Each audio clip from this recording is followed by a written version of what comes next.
trabajo que están auspiciando este encuentro. Ok. No, solo quería hablar de los equipos de trabajo que están acompañando este encuentro, que por un lado es el UBACIT, que dirigimos con Nancy Cardinó acerca del uso del derecho internacional de los derechos humanos por los superiores tribunales de justicia. Luego tenemos el DECIT de Martín Aldao sobre la igualdad interpelada, acción colectiva y reacción judicial. También el proyecto de CIT, dirigido por Claudio Martiñuc y Jimena Sáenz, sobre vulnerabilidades, derechos, filosofía y literatura, y la mesa de debates y perspectivas críticas sobre derechos de las comunidades indígenas de las 7ª jornadas de investigadores en formación del Instituto Gioja, que coordina Paola Colombero. Antes que nada, nuevamente agradecer a las expositoras, que las tenemos todas aquí, nos están acompañando, y a Silvina Zimmerman, a Morita Carrasco y a Silvina Ramírez, y también, bueno, Rodrigo, que habló durante el primer encuentro. Y te paso la palabra, Paola, y muchas gracias por haber armado este ciclo de charlas. Bueno, buenas tardes a todos. Muchas gracias, Laura. Sí, como les decía, esta es la segunda sesión de este ciclo. El tema de hoy es el derecho al medio ambiente sano como derecho autónomo en la sentencia Lacajonat de la Corte Interamericana de Derechos Humanos. Y va a exponer, tenemos el lujo de tener a Silvina Ramírez, que va a presentarnos sobre esa temática. La presento. Silvina es abogada, es egresada de la Universidad Nacional de Córdoba, es doctora en Derecho por la Universidad de Buenos Aires, es profesora en la Facultad de Derecho de la UBA, en la Universidad de Palermo y la UNL, entre otras instituciones nacionales y extranjeras. Forma parte de la Asociación de Abogados y Abogadas de Derecho Indígena, organismo que presidió, y también tiene una extensa trayectoria muy rica como asesora y consultora en temas de derechos humanos de los pueblos indígenas, y ha escrito textos fundamentales para la defensa de dichos derechos. Podría seguir, pero le voy a dar la palabra a Silvina y agradecerle inmensamente por estar acá. Hola, buenas tardes. Agradecerles en realidad a ustedes la invitación de formar parte de este ciclo de 3 encuentros alrededor de Lacajonat. Sobre todo compartir...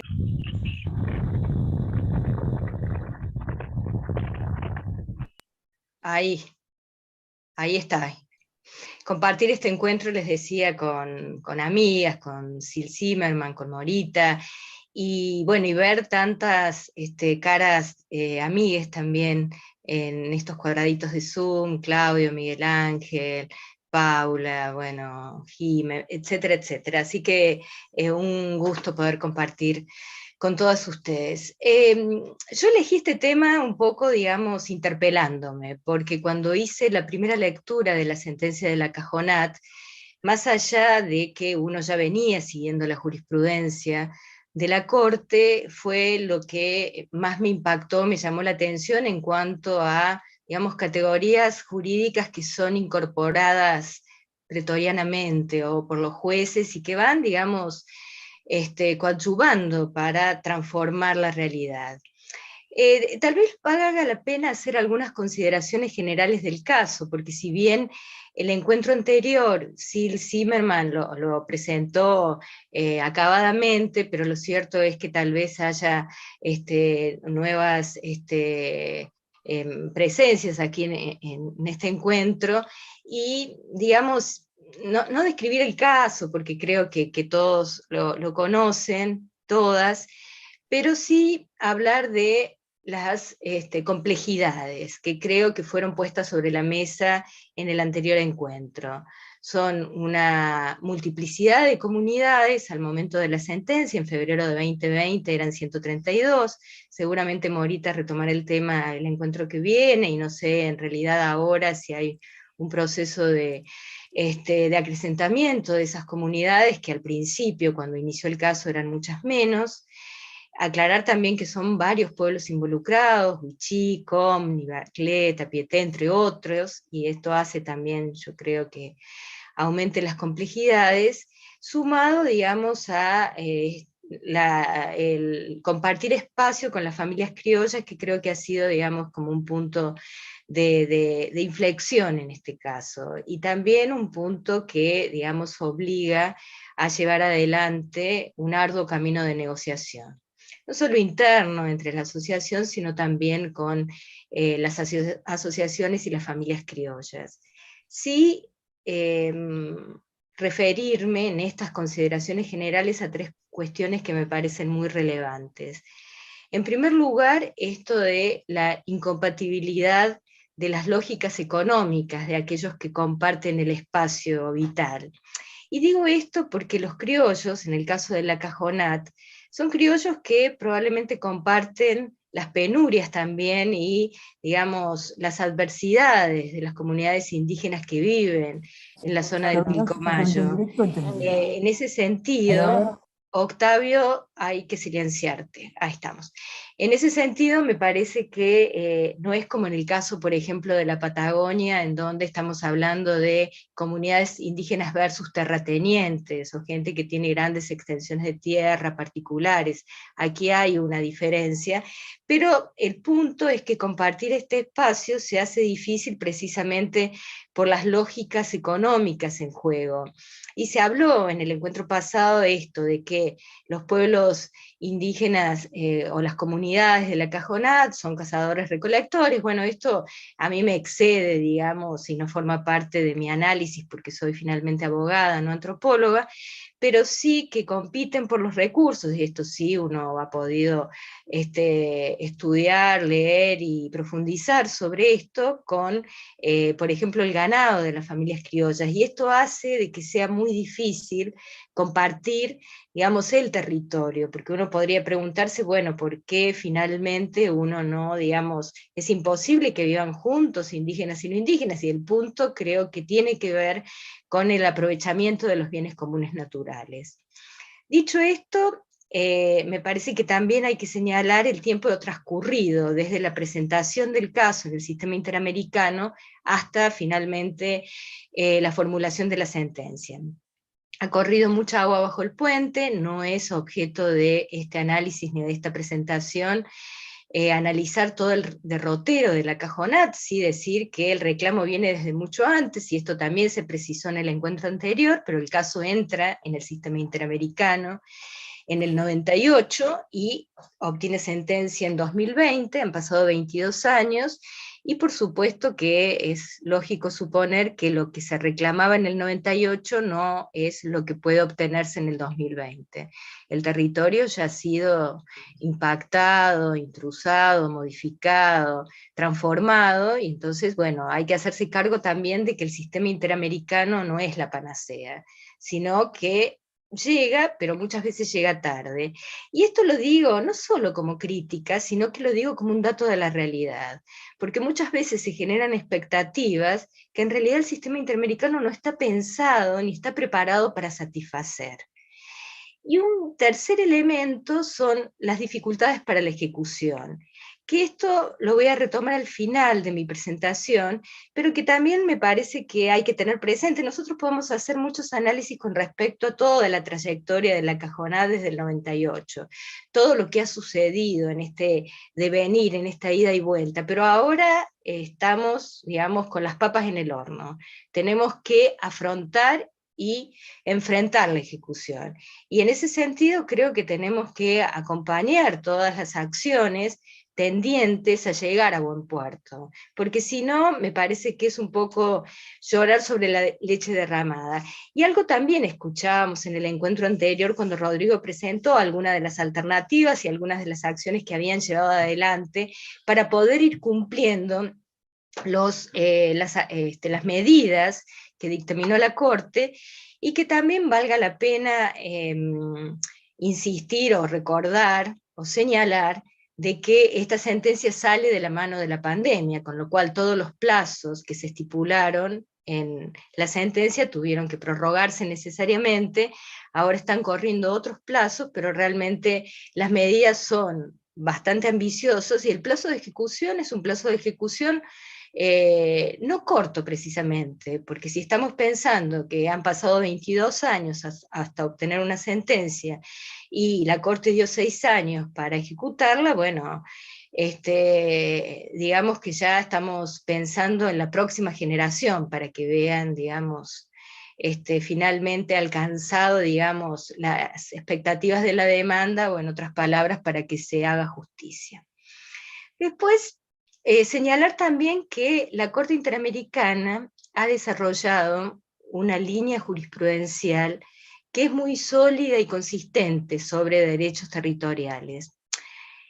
Acá digamos una nota a pie que es terminológica, pero que a mí también me parece relevante. La Corte Interamericana siempre habla de propiedad comunal, la Constitución argentina habla de propiedad comunitaria indígena, y yo creo que sería más adecuado y más deseable hablar de derechos territoriales, por lo que los derechos territoriales significan y cuál es el contenido que la misma Corte ha ido desarrollando desde su primer caso, aquel Aguastini versus Nicaragua, que también se ha mencionado, y que empezó a robustecer un concepto de propiedad comunal, derechos territoriales de los pueblos indígenas, que, digamos, como convirtió en eje una mirada holística.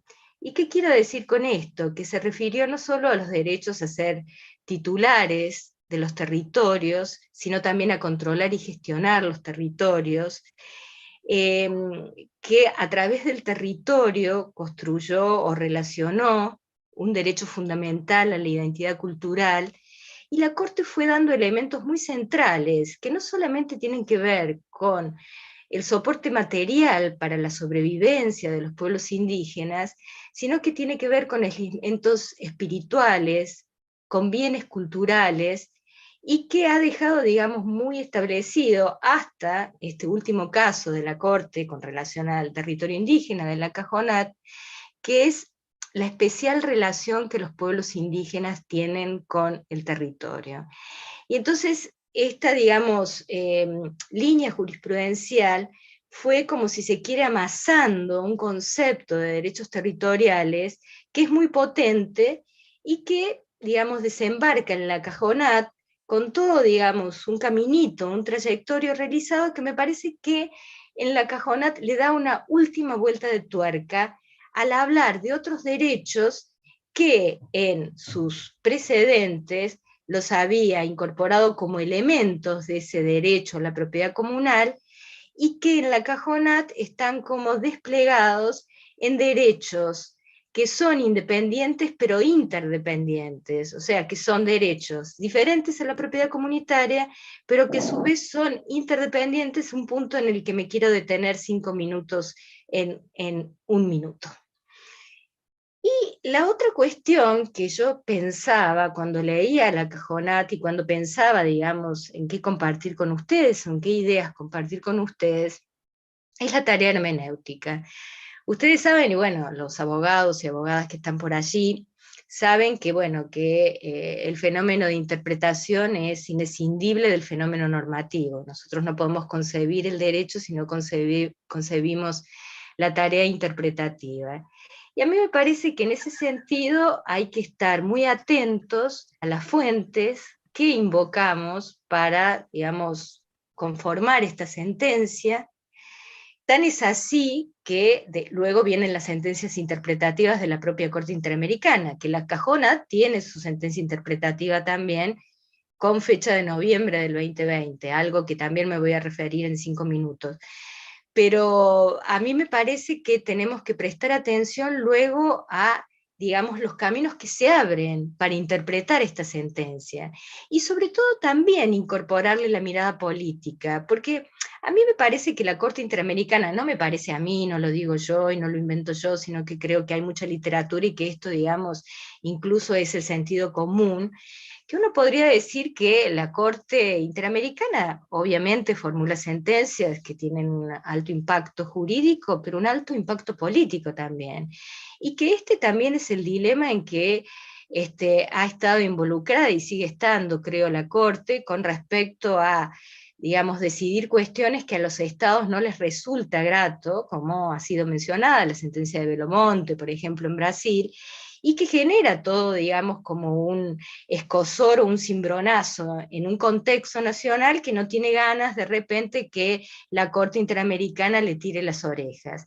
Y en el caso de la Cajona también es interesante porque los 22 años que demora no es, digamos, porque sí, sino que uno también podría hacer un análisis político de por qué, digamos, y esto es en general una tendencia del sistema interamericano, la Comisión quiere llegar a soluciones amistosas para evitar, digamos, llegar a una sentencia de la Corte, y cómo, digamos, en un Estado federal, donde hay que ponerse de acuerdo, en el caso de la Cajonada, Estado nacional y Estado provincial, no pudieron llegar a acuerdos que finalmente derivan el caso a la Corte Interamericana y luego una sentencia. Por lo cual yo creo que dentro de esta tarea interpretativa de la sentencia también debe incorporarse una mirada política. Entonces, después quiero un poco avanzar acerca de cuáles me parecerían que son las claves de interpretación de la Cajonat.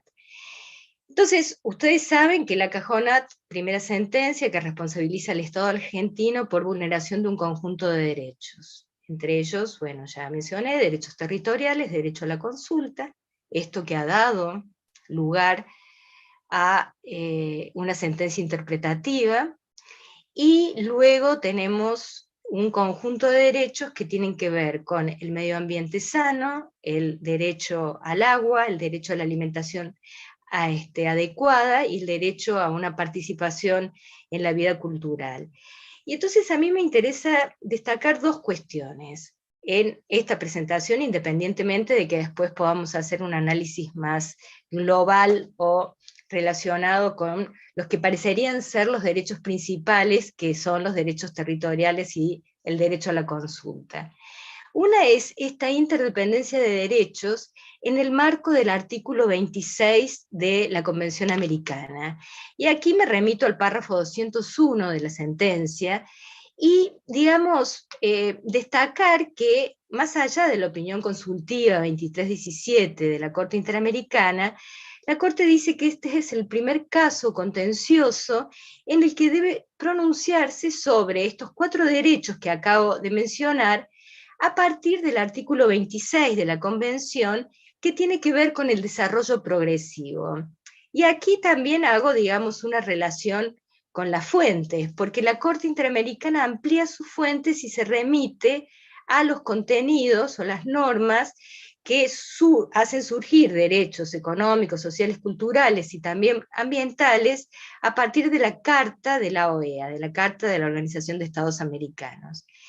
Y a mí me parece que aquí la Corte va mucho más allá de los derechos territoriales, porque en realidad no solamente amplía las fuentes, sino que en este párrafo habla concretamente de la interdependencia.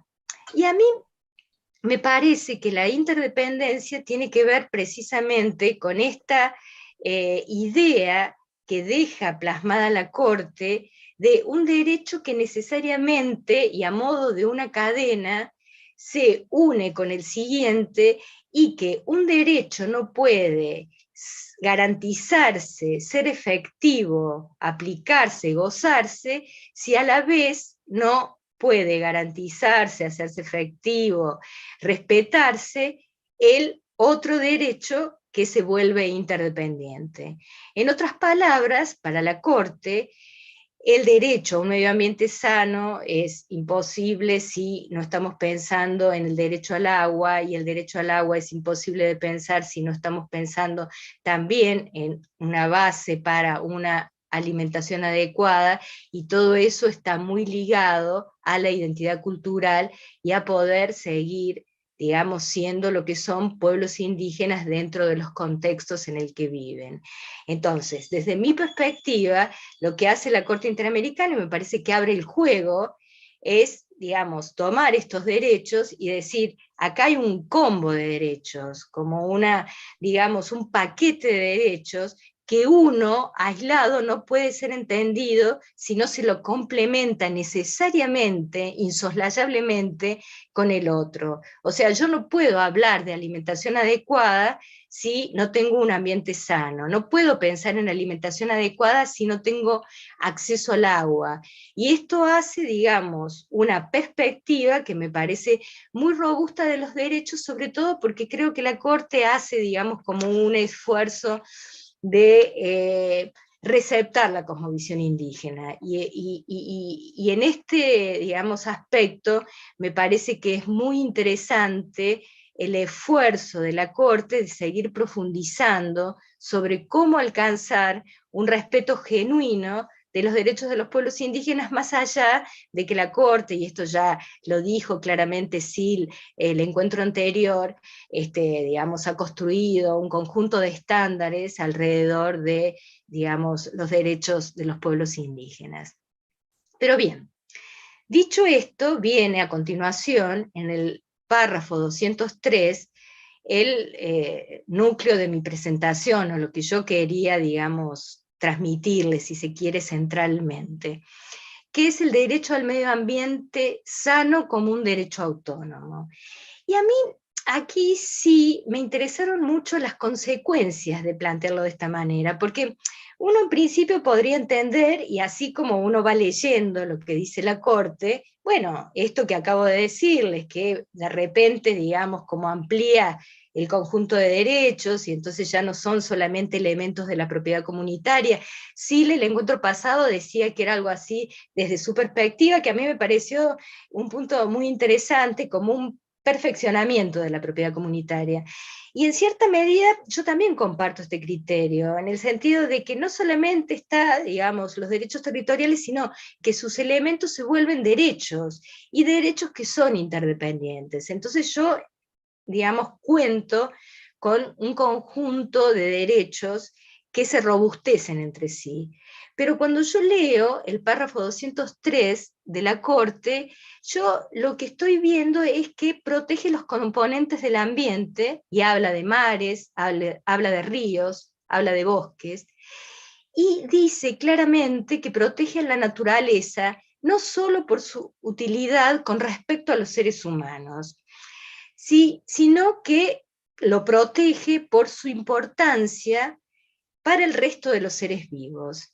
Y entonces aquí, digamos, esto me resuena, y es un eco que no es casualidad, porque yo creo que cualquiera que haya, digamos, estudiado la naturaleza como sujeto de derecho a partir de la Constitución ecuatoriana de 2009, y toda la literatura posterior que ha insistido mucho en lo original y lo novedoso que fue en su momento, y estamos hablando ya de casi una década y media atrás, dar este salto de un giro antropocéntrico a un giro biocéntrico, yo leo en el párrafo 203 de esta sentencia este mismo giro biocéntrico.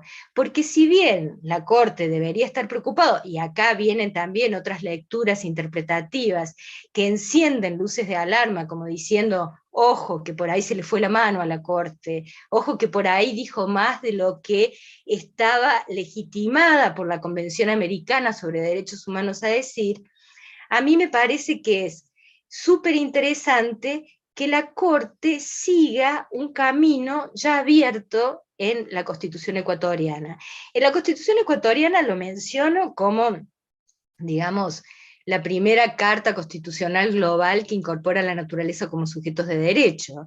Pero después, con el paso del tiempo, hemos visto que ya sea vía jurisprudencial, por ejemplo, tenemos el caso de India, con el río Ganges, que le dan personería jurídica, o tenemos más cercanamente a Colombia, que le da también, digamos, el estatus de persona no humana al río Atrato, pero también tenemos que por vía legislación, que le concede también una especial protección como sujeto de derecho en Nueva Zelanda, al río Wanegui, nosotros vemos que se está avanzando en ese sentido, y yo creo que la Corte Interamericana forma parte, o al menos yo quiero creer, o yo interpreto o hago esta lectura, que la Corte, al haber instalado como derecho autónomo el medio ambiente sano, está siguiendo los pasos de esta Constitución ecuatoriana. Y lo que es más interesante, está abriendo las puertas a dos nociones que a mí me parece que son fundamentales. Uno, el valor intrínseco de la naturaleza, que a diferencia del valor instrumental que hasta este momento, o que en Argentina, al menos constitucionalmente, sostenemos alrededor de los derechos del medio ambiente, que son derechos al medio ambiente en tanto y en cuanto mejoren la calidad de vida del ser humano. En el caso de la naturaleza como sujeto de derecho, y que creo que es lo que dice, insinúa y dice la Corte Interamericana, en realidad la naturaleza tiene valores intrínsecos, y a partir de ellos la naturaleza es valiosa por sí misma. La naturaleza no es valiosa porque mejore la vida del ser humano, en este caso porque mejore la vida también de las comunidades indígenas, que también lo dice, pero dice también que es autónomo. Y esto me parece que es un aporte muy interesante, muy creativo, y que tiene mucha tela para cortar a partir de la sentencia de la Cajonat. Y el otro aspecto que quisiera resaltar es, digamos, esta noción de justicia que ya intenta dar un paso más allá de la justicia ambiental, noción en la que en Argentina todavía estamos, a partir del articulado de la Constitución, sino que permite pensar en una justicia ecológica, que es lo que se discute a partir de la Constitución ecuatoriana y a partir de la recepción de la naturaleza como sujeto de derecho.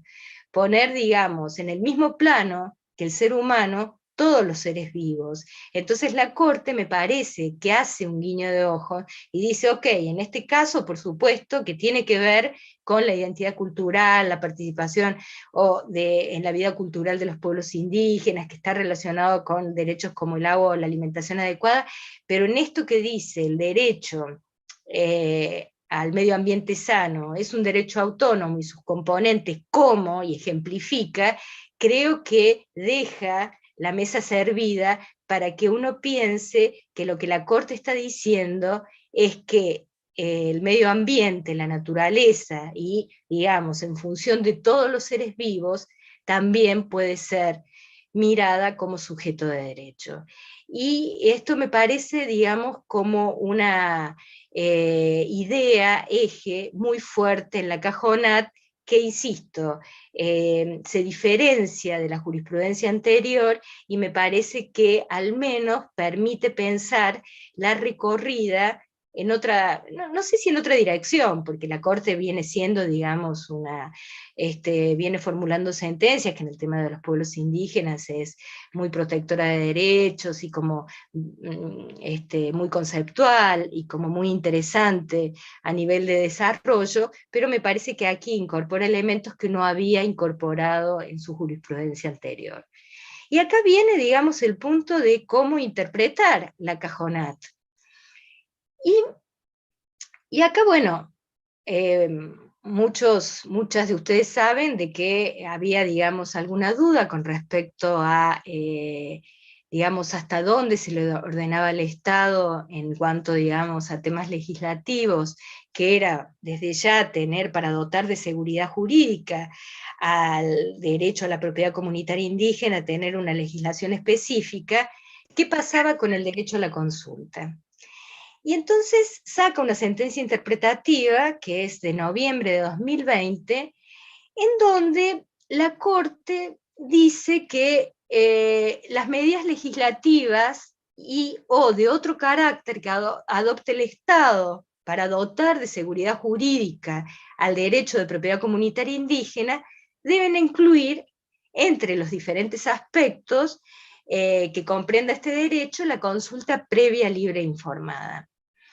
Pero acá viene, digamos, una diferencia entre quienes estamos leyendo esta sentencia, porque a diferencia de otros artículos que yo he estado leyendo y de otros compañeros y compañeras que piensan que la Corte está ordenando al Estado también a legislar sobre el derecho a la consulta, a mí no me queda tan claro, incluso después de leer la sentencia interpretativa, de que le esté diciendo de que tiene que legislar o que tiene que enviar un proyecto de ley que luego debe ser discutido sobre el derecho a la consulta. Yo creo que eso queda muy claro con respecto a una ley de propiedad comunitaria indígena, pero como la Corte Interamericana dice las medidas legislativas y o de otro carácter, yo creo que está contemplado que el derecho, que mejor dicho, un proyecto de ley de propiedad comunitaria indígena debe ser consultado, pero no necesariamente le está ordenando al Estado que envíe un proyecto de ley de consulta. Que esto está, digamos, otra vez abierto a la interpretación. Incluso creo que en mi caso interpreto la sentencia interpretativa de la Corte de manera diferente a cómo lo han interpretado otros lectores de esta misma sentencia. Y también, digamos, la interpretación de la cajonata está sujeto también a muchísimas discusiones. Es cierto que es una sentencia relativamente nueva, que, insisto, como surgió de la mano de la pandemia, bueno, esto la frizó en algún sentido, y ahora estamos retomando y discutiendo y se está ejecutando, entonces, bueno, genera otro estado de discusión. Pero a mí me parece que algunos dicen que es una sentencia más ambiciosa que práctica, sobre todo discutiendo mucho cómo sacó como si fuera un conejo de la galera el derecho al agua, que tampoco estaba en la Carta de la OEA, y que entonces, y que la misma Corte dice, bueno, pero se entiende de que, digamos, no pueden garantizarse otros derechos si no se tiene un derecho a acceder libremente al agua y evitar que otros contaminen el agua que se consume, pero bueno, algunos critican esta excesiva flexibilidad de la Corte a la hora de acudir a fuentes muy disímiles y heterodoxas.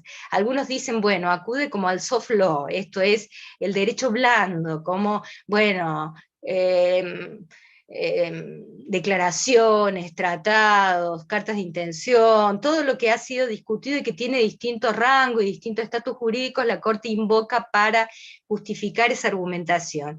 Y en ese sentido dicen, bueno, la Corte debería haber sido tal vez como menos ambiciosa, haberse quedado, digamos, con la Convención Americana, que tenía, digamos, como un margen de maniobra suficiente para justificar su decisión y argumentar sin abrir una brecha para su legitimidad. Yo, por el contrario, me parece que es un soplo de aire fresco, que la Corte abra puertas y ventanas, abra caminos, que nos permita, digamos, discutir desde otro lugar, que en realidad la legitimidad de la Corte va a ser en función de cuán efectiva es para proteger un conjunto de derechos humanos fundamentales. Yo lo dije en alguna otra oportunidad y lo sigo repitiendo, a nosotros no nos sirve un sistema interamericano con los dientes limados. Nosotros no necesitamos un sistema interamericano que sea complaciente con los estados, o que no le diga a los estados lo que no quiere escuchar porque, bueno, surgió como un acuerdo entre estados. Yo necesito un sistema interamericano que precisamente señale lo que hay que señalar. Y si no, ¿para qué tener un sistema interamericano? Entonces yo creo que la Corte, por el contrario, se legitima cuando robustece esos derechos humanos que se comprometió a respetar. Y en ese sentido a mí me parece que cuando uno, digamos, transita o hace una lectura a través de la interdependencia de derechos, de este conjunto de derechos potente, consistente, de cómo sigue concibiendo el derecho territorial y el derecho a la consulta, creo que uno advierte cómo recepta la cosmovisión indígena en, digamos, a lo largo de sus sentencias, cómo, digamos, la Corte interrelaciona cuestiones que son totalmente relacionadas, como son la cultura, como es la alimentación, como es el territorio, como es el agua, cómo va hilvanando ese conjunto de derechos. Así que a mí me parece que es más que bienvenido que la Corte sea más lanzada y que no sea conservadora desde ya, que eso es lo último que podemos pedirle a las sentencias de la Corte. Sí, digamos, vale la pena analizar los impactos en la Argentina. Y a mí me parece que, como es la primera que, digamos, responsabiliza por vulneración de los derechos indígenas, y sobre todo frente a una ausencia en Argentina de desarrollo doctrinario de los constitucionalistas, porque nosotros tenemos algunas excepciones, pero convengamos que los constitucionalistas no les ha hincado el diente a los derechos indígenas, por decirlo de alguna manera, porque los derechos indígenas siguen, en un cierto campo jurídico, siguen estando ninguneados. Entonces, que venga una sentencia de la Corte me parece que es una buena noticia, en el sentido de que uno puede invocar el argumento de autoridad de la Corte. Por otra parte, yo creo que en un contexto en Argentina, donde es notable, y en el campo jurídico principalmente, es notable la ausencia de la dimensión colectiva, que vía una sentencia de la Corte Interamericana se incorpore, también me parece una muy buena noticia. Y ahora ya, digamos, para ir cerrando, y porque me interesa, digamos, que podamos tener un debate amplio, yo creo que tenemos que pensar ahora en la ejecución de la sentencia. Lo escuchábamos en el encuentro anterior a Rodrigo, un poco presentando, digamos, las complejidades a las que había hecho alusión al principio de esta presentación, pero sobre todo, bueno, intentando, digamos, incorporar la noción federal a lo que es un tema, digamos, también a veces complicado en ejecutar los mandatos de la Corte. Habíamos escuchado hablar de interculturalidad. Yo creo que la ejecución presenta desafíos e interpelaciones gigantes.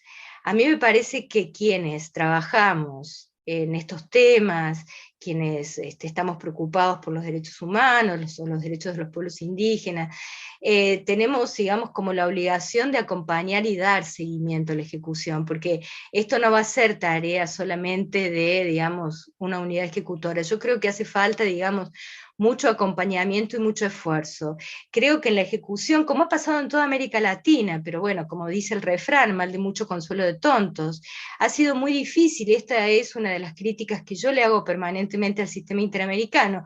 Una es la cantidad de tiempo que lleva, que en el caso de la Cajonat, bueno, es más que ilustrativo, los 22 años, y otras son las dificultades de ejecución, que muchas veces son sentencias súper protectoras de derechos de los pueblos indígenas, y después ejecutarlos, bueno, cuesta enormemente, tienen que pasar muchísimos más años, y bueno, y digamos, y los abuelos se van muriendo, y los referentes indígenas se van muriendo, como ha pasado en la Cajonat, y nunca se logra ejecutar.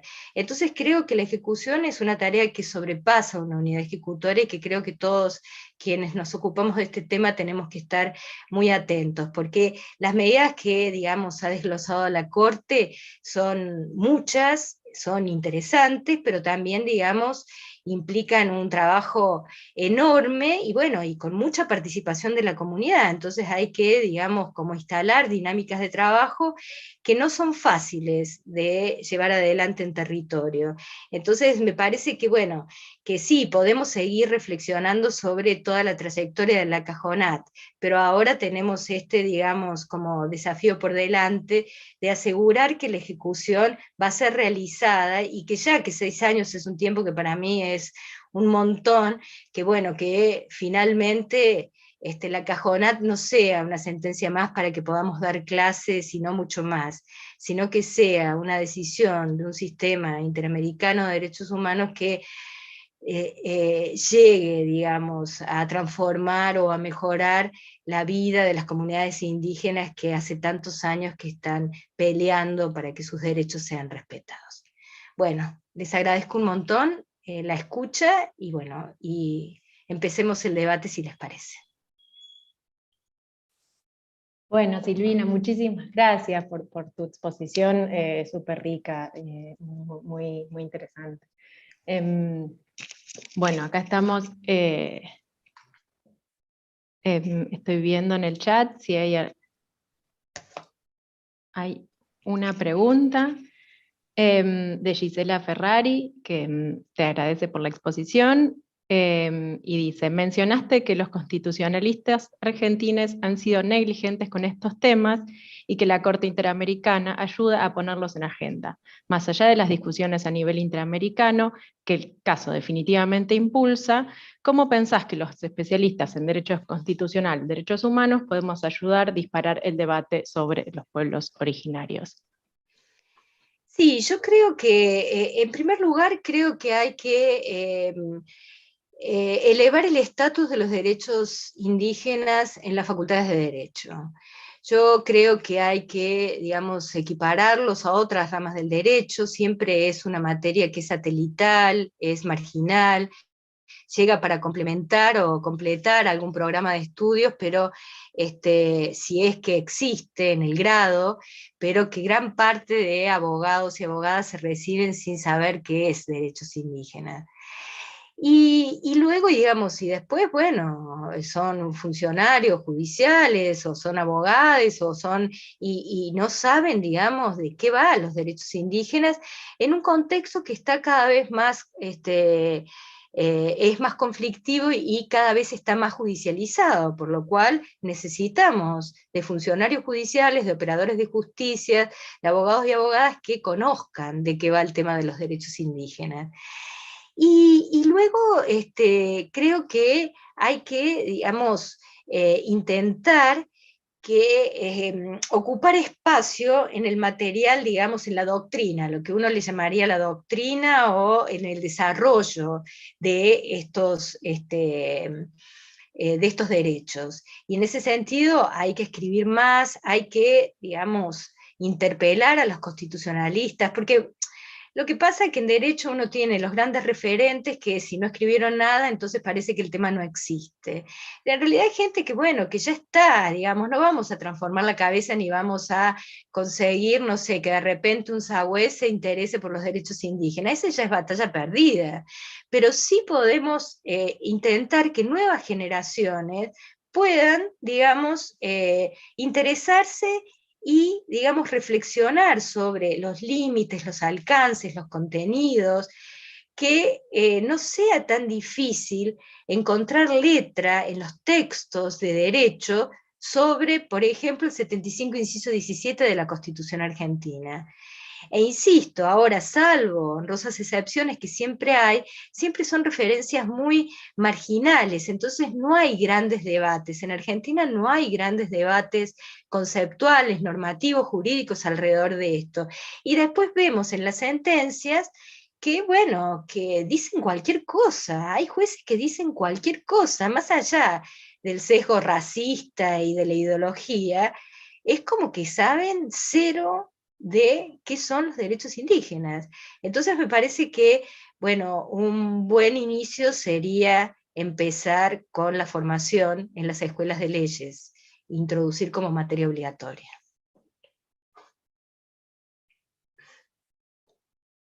Muchísimas gracias, sí, por tu respuesta.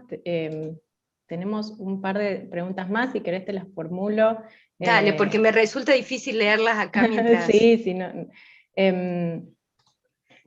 José Fredman nos pregunta, desde su punto de vista, para el caso argentino, ¿cuáles son los principales factores políticos que influyen en la materialización de la consulta previa, libre e informada? En México, a pesar de un protocolo emitido por el Instituto Nacional de Pueblos Indígenas o leyes de consulta a nivel estatal, el detalle sigue siendo no tanto el proceso de consulta, sino los actores responsables de la consulta. El problema no es la consulta, es quién consulta. Gracias, José, por la pregunta. Y Euge Belmont dice, frente a este antecedente del caso La Cajonat en relación a un derecho a un ambiente sano y cómo esta cambia el paradigma del biocentrismo, la naturaleza como sujeto, ¿cuál es el desafío de la ejecución de esta sentencia frente al contexto socioeconómico dominante que se da en la provincia de Salta frente a la agroindustria y la explotación del litio que se genera en territorios comunitarios? Considerando que las herramientas y la realidad estructural de las comunidades son asimétricas a las multinacionales, sumado a que el Estado en esta zona se caracteriza por una negligencia y ausencia. Gracias por la pregunta. Bueno, empieza por la última y después voy a la de José. En realidad yo creo que estamos en toda América Latina, no solamente en Argentina, muy complicados con respecto a garantizar derechos de la naturaleza, o en este caso como está formulado, derecho a un medio ambiente sano como derecho autónomo. Me parece que hay una incompatibilidad básica entre los modelos de desarrollo y la matriz energética y los derechos de los pueblos indígenas. Y yo repito como un mantra, pero bueno, porque estoy convencida por otra parte, no veo otra salida que si no cambiamos la matriz estatal, para la que también haría falta un cambio de matriz constitucional en el caso de Argentina, pero digamos como una condición necesaria pero no suficiente, creo que va a ser imposible conseguir un respeto a rajatabla, en serio, de los derechos indígenas. Entonces podemos construir cada día más discursos políticamente correctos que digan de la importancia de la retahíla de derechos, pero luego vamos a ver que son prácticamente de imposible ejecución precisamente porque los estados, y en este caso el Estado Federal Nacional y el Estado de Salta, tienen la misma dirección, que es explotar los recursos naturales. Acá no hay diferencia, sino que hay una decisión política de que las actividades extractivistas deben seguir adelante. Y acá estoy pensando en el litio, pero también estoy pensando en la ampliación de la frontera agropecuaria, la ampliación de la frontera ganadera, que sería, digamos, los aspectos que más impacto tendrían en el caso de la cajonat.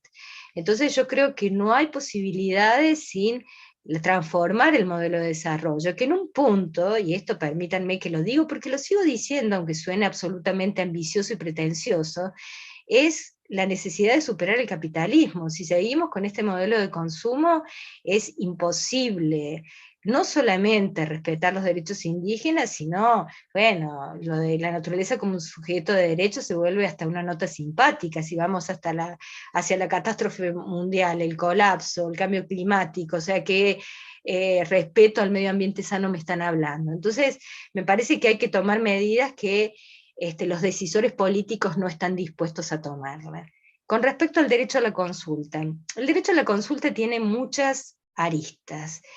Desde mi perspectiva, yo creo que hay muchos problemas. Nobleza obliga, hay que reconocer que los procesos de consulta son difíciles de diseñar, porque no es lo mismo, o sea, depende qué cosa se consulte, es, digamos, cómo va a ser el diseño de la consulta. No es lo mismo consultar una cuestión que tenga impacto a nivel nacional, que tenga impacto a nivel estadual o provincial, que tenga impacto a nivel local. Y luego siempre está el punto de a quién hay que consultar y cómo se lleva adelante el desarrollo de la consulta. A mí me parece también de que hay decisiones políticas de no consultar, más allá de que objetivamente es muy difícil diseñar un buen proceso de consulta. Por eso yo creo que es un error estratégico, si me permiten decir, que algunos intentan, y con la sentencia interpretativa quieren hacerle decir a la Corte Interamericana que hace falta elaborar un proyecto de ley de consulta, y yo creo que en Argentina sí hace falta una ley de propiedad comunitaria indígena, pero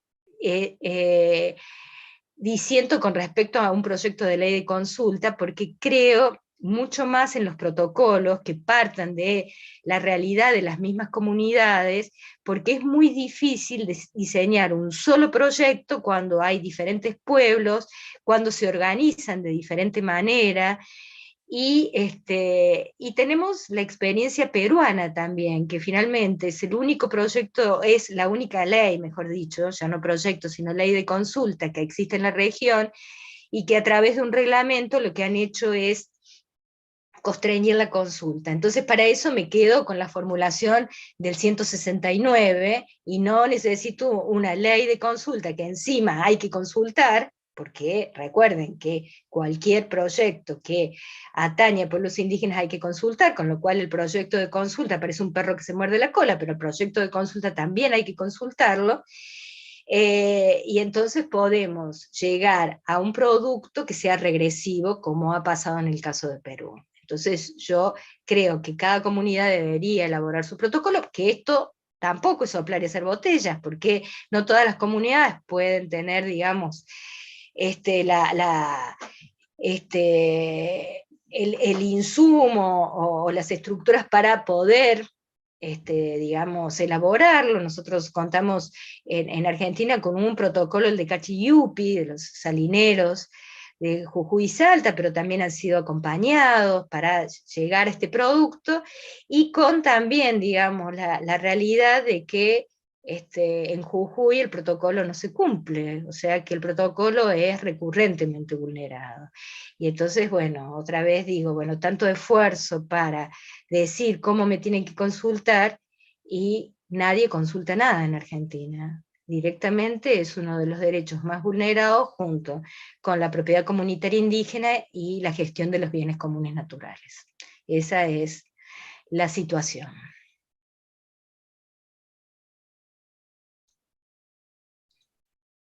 Bueno, tenemos una participante, nos acompaña de Ecuador, la saludamos.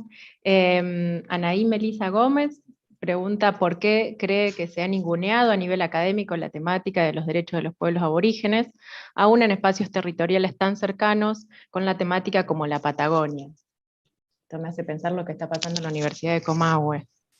Eso digo Bueno, yo. sí. No, y totalmente, Paola. Yo creo que uno no puede, digamos, analizar nada que tenga que ver con pueblos indígenas y sus derechos sin tener presentes los fenómenos de racismo y discriminación. Y yo creo que están muy presentes en Argentina, más allá de que estemos tan avanzados del siglo XXI, que uno podría decir, ¿cómo puede ser de que estemos todavía hoy discutiendo estas cosas? Y me parece que el racismo y la discriminación están muy vigentes, y que esto genera situaciones de desigualdades tan profundas que se discute y se mal discute, y en la Patagonia, cuestiones que tienen que ver como que si izar una bandera es, por ejemplo, atentatoria de la soberanía. O sea, esto es una burrada, pero es no detenerse a pensar qué significa construir un Estado intercultural y ojalá que alguna vez plurinacional, que no significa para nada esta soberanía mal entendida, porque un poco lo discutíamos con Laura y Paola al principio de esta charla. En realidad es quedarse, digamos, con esquemas, pero absolutamente anacrónicos, prehistóricos, o sea, con discusiones que ya no tendrían razón de ser, pero que siguen estando muy vigentes y a la orden del día, y esto es lo que sorprende más. Entonces, bueno, precisamente los derechos indígenas son ninguneados porque al racismo y la discriminación se le suman los intereses económicos. Y en general en todo el país, no solo en la Patagonia, a nadie le interesa respetar los derechos territoriales, porque están en juego muchísimos intereses: bienes comunes naturales, petróleo, litio, bosques, madera, agua. Entonces, negocios inmobiliarios que también están a la orden del día. Entonces, a nadie le interesa, a nadie del sector político, no importa, digamos, de qué partido sea, oficialistas, oposición, no importa. O sea, los pueblos indígenas no están en la agenda política, y no están en la agenda política precisamente por los intereses que se han creado alrededor de sus demandas, derechos que son reconocidos por el Estado, que se encarga permanentemente de vulnerarlos. Esa es la gran paradoja, ¿no? Un Estado que ratifica convenios, firma declaraciones, y que una y otra vez vulnera los derechos que se comprometió a respetar. Triste realidad. Yo siempre digo estas cosas y yo misma repito esto y me da una impotencia, pero bueno, es parte de lo que uno trabaja para transformar, ¿no? Sí, sin duda. Aprovecho a decirle a Laura, a Morita y a la integrante del equipo si quieren tomar la palabra mientras van surgiendo nuevas preguntas.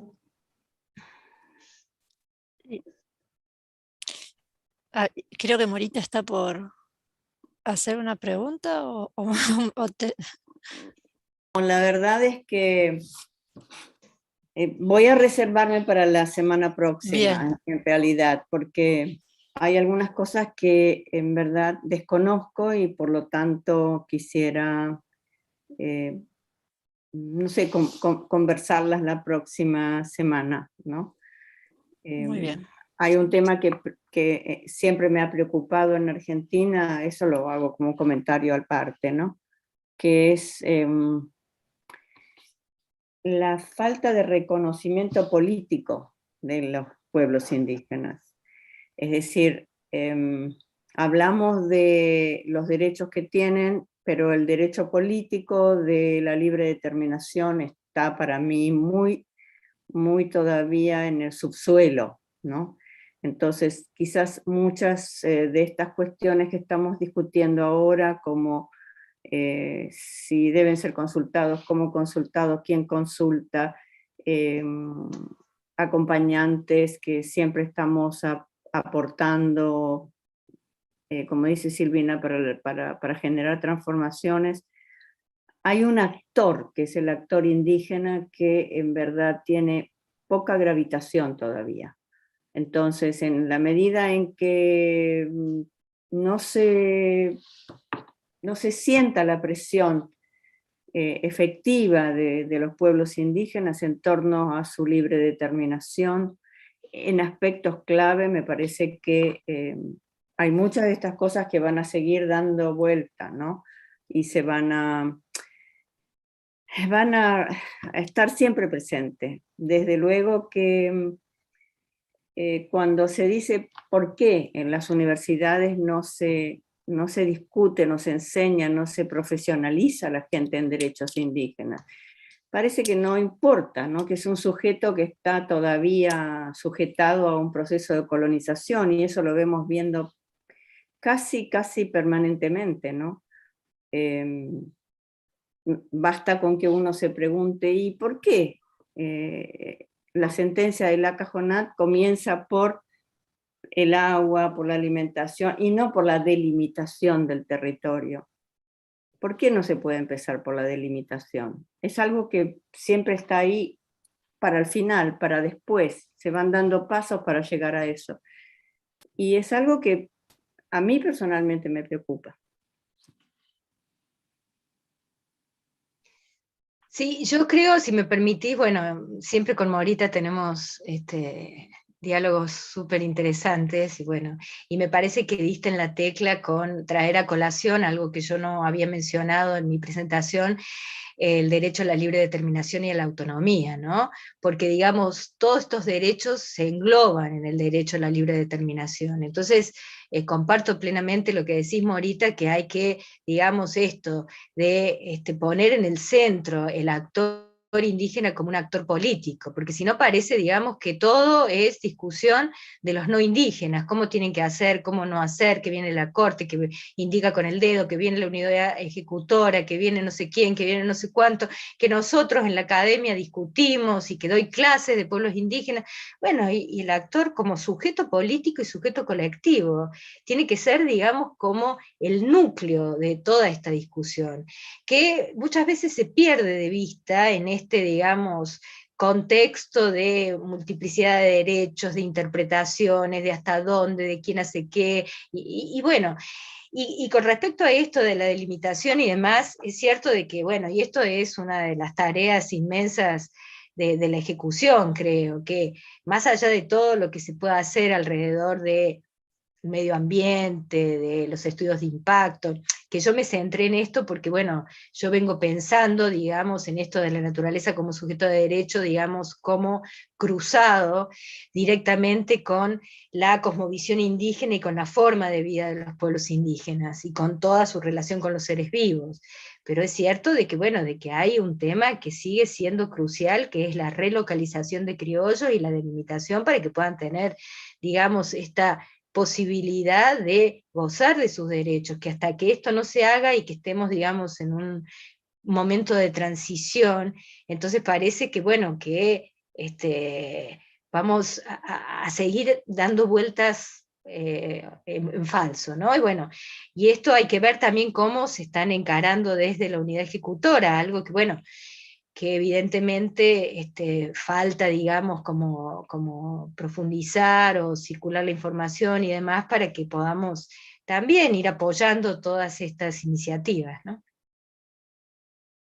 Ahí entonces yo me pregunto, aun cuando las dificultades verdaderamente existen por el tema de arrastre que viene con la cuestión de la ocupación por parte de los criollos, pero pensando en el actor político indígena, ¿no hubiese sido más fuerte dar una señal de reconocimiento del actor político, empezando por la delimitación, aún con las dificultades que pueda esto generar? ¿No hubiese sido eso, o no sería, qué sé yo, no sé, una manera de reconocer ese sujeto político diferente?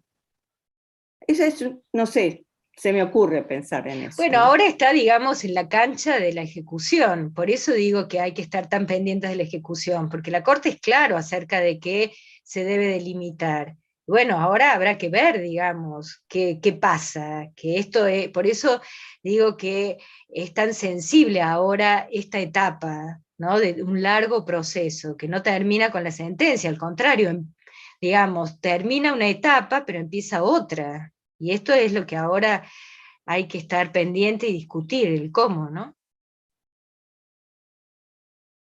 Sí, muchas gracias Morita y Silvina. Silvina, a mí me gusta esto que vos decís, acompañar la ejecución de la sentencia. Me imagino que lo estás pensando desde diferentes dimensiones.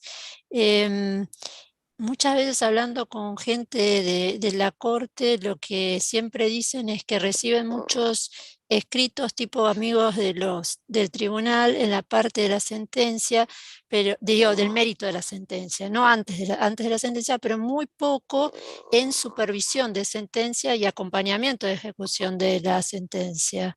¿Estás pensando también en algo? Porque después de todo, la corte no es la corte, la corte son las comunidades de apoyo de la corte. La corte sola esto no se le ocurría.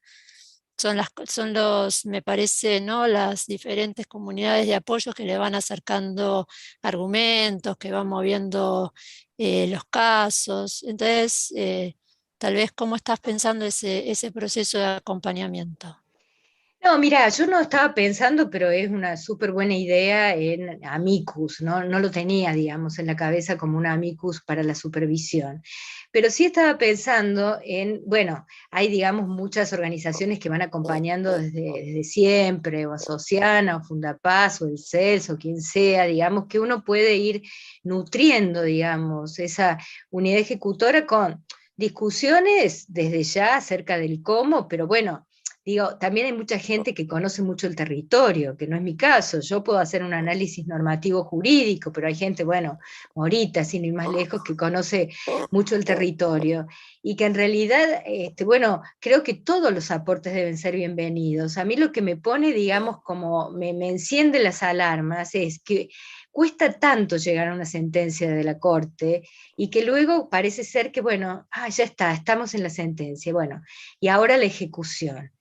Y bueno, y en esto de la ejecución se juega un montón de cosas. Entonces, no es que ahora con una sentencia de la Corte van a cambiar los decisores políticos. Los decisores políticos se ven ante una sentencia que posiblemente los presione, pero tampoco es tanto, porque si uno ve, digamos, al menos en temas de pueblos indígenas a lo largo de América Latina, a los gobiernos no se les ha movido un pelo por apurarse a ejecutar, por más que ha sido, digamos, una sentencia que los ha responsabilizado. Entonces, ¿cómo generar esta, digamos, dinámica para presionar políticamente? Porque sabemos que es una sentencia jurídica, pero también una decisión política.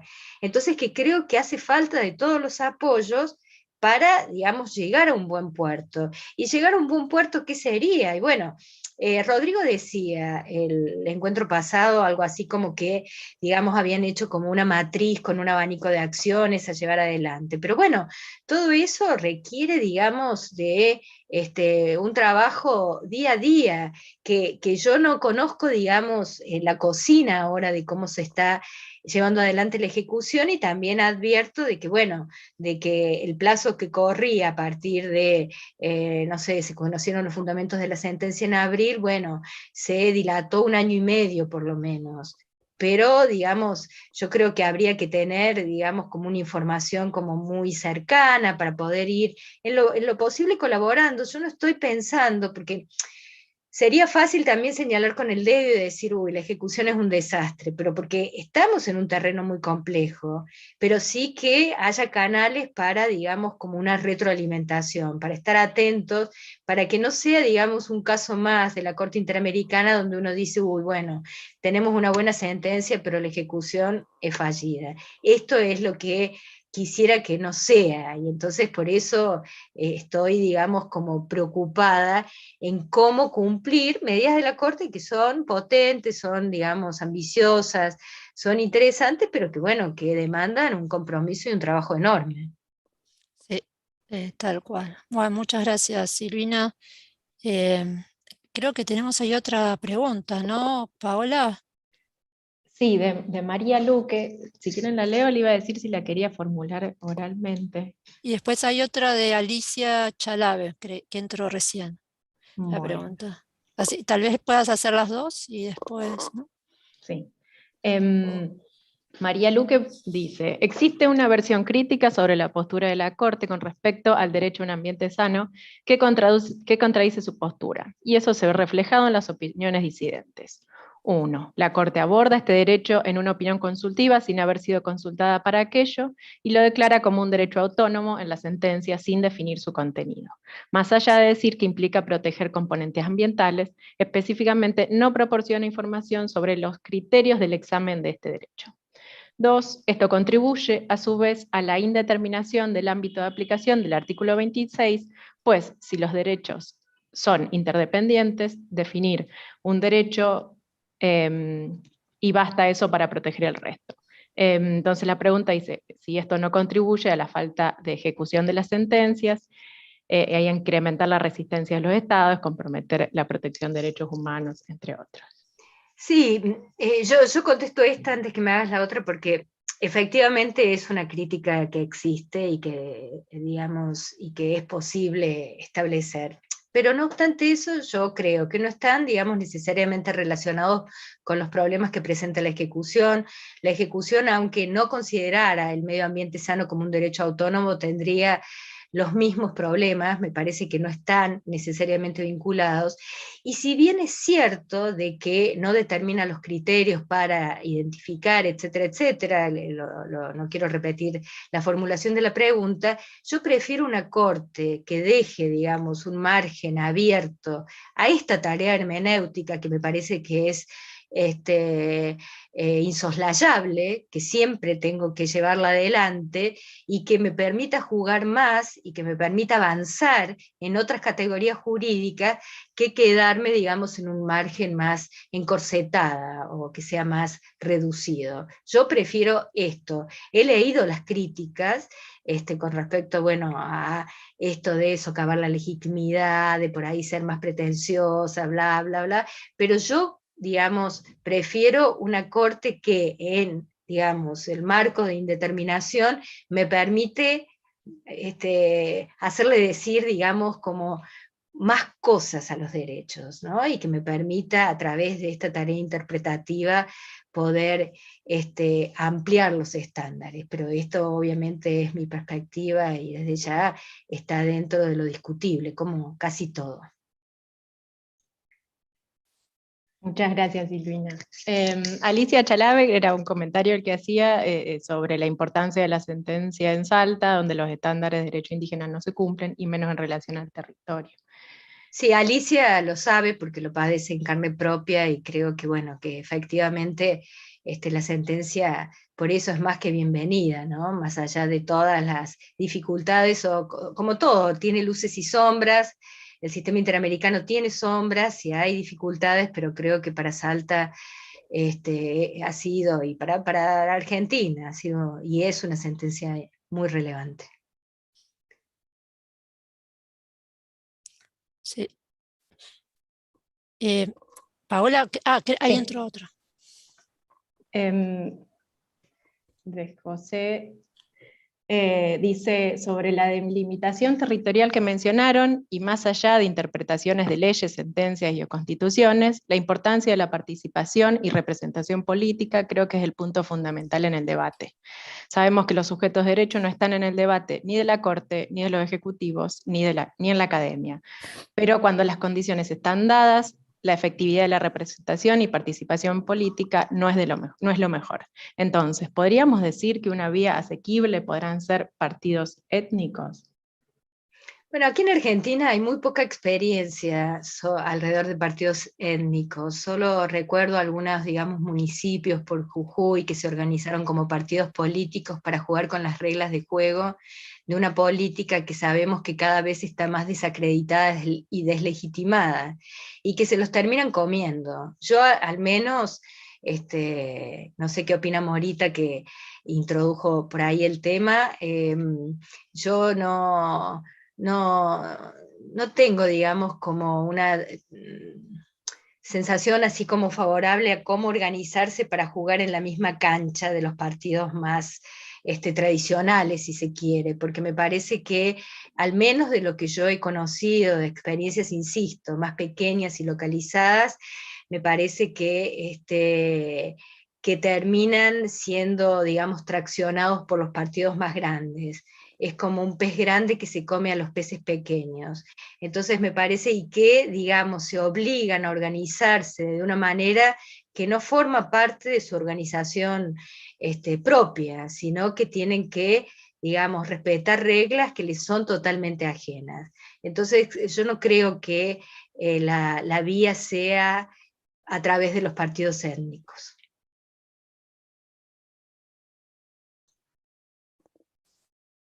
Gracias, Sil.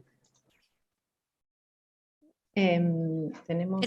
Sí, creo, Paola, que tenemos tres, ¿no? Y que podemos leer las tres porque después ya tenemos que cerrar la actividad por, ¿no? ¿Te acordás por lo que nos contó Silvina? Sí, ya estamos.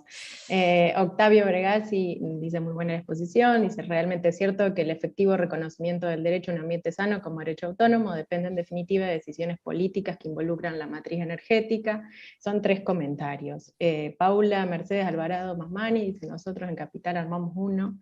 Sería re interesante saber un poco más de esa experiencia. Y Florencia Brichetti también agradece por la exposición y que es muy enriquecedor los puntos de vista y reflexiones. No, entonces creo yo que podríamos cerrar dándole la palabra nuevamente a Silvina para que se despida con los comentarios, y como decía, por nuestra parte, muchas gracias nuevamente, Silvina, a todas las personas que estuvieron compartiéndonos las preguntas, los comentarios en el chat, y bueno, también a Morita, que fue nuestra interlocutora especial también en este encuentro. Bueno, nada, simplemente otra vez agradecerles los intercambios, los comentarios. Yo creo que hay mucho de construcción y de reflexión permanente sobre estos temas. Al menos de mi experiencia, de lo que siempre me sigue sorprendiendo los derechos de los pueblos indígenas, es de la riqueza que presentan y de la multiplicidad de dimensiones, ¿no? Donde las reflexiones van siempre, digamos, es como una cebolla que tiene diferentes capas, entonces uno puede, digamos, abordarlo desde, digamos, que el campo jurídico finalmente es el menos interesante, pero que uno puede hacer reflexiones de muy distinta índole. Y yo creo que las sentencias de la Corte Interamericana dan pie para esto, porque son sentencias que, a diferencia de otras más domésticas, dan ganas de leerlas. Por eso, a quienes todavía no lo hayan hecho, yo invito a que lean a la Cajonat, porque son sentencias que son muy claras, bien escritas, bien fundamentadas, y uno puede estar de acuerdo o no, o puede criticar una fuente o no, o puede discutir la fundamentación de un razonamiento, pero lo cierto es que no decepcionan las sentencias de la Corte. Yo muchas veces soy muy crítica de la Corte, por múltiples razones que tienen que ver sobre todo con esto de no generar falsas expectativas, pero cuando leo una sentencia de la Corte digo, bueno, se toman el trabajo y construyen, digamos, como buenas argumentaciones. Y en ese sentido siempre es bueno, digamos, discutir cuestiones conceptuales, porque yo creo que tienen correlatos prácticos, y que hace falta siempre ese ida y vuelta entre teoría y realidad. Así que estos espacios me parece que son súper importantes, y bueno, y entonces vamos a seguir a la misma hora y en el mismo canal, como se decía antes, pero para escucharla a Morita el jueves que viene, que ella conoce un montonazo de la cajonata, así que bueno, seguramente vamos a aprender un montón. Así que otra vez, muchísimas gracias a todos. Gracias, Bueno, Silvina, gracias, gracias. Morita.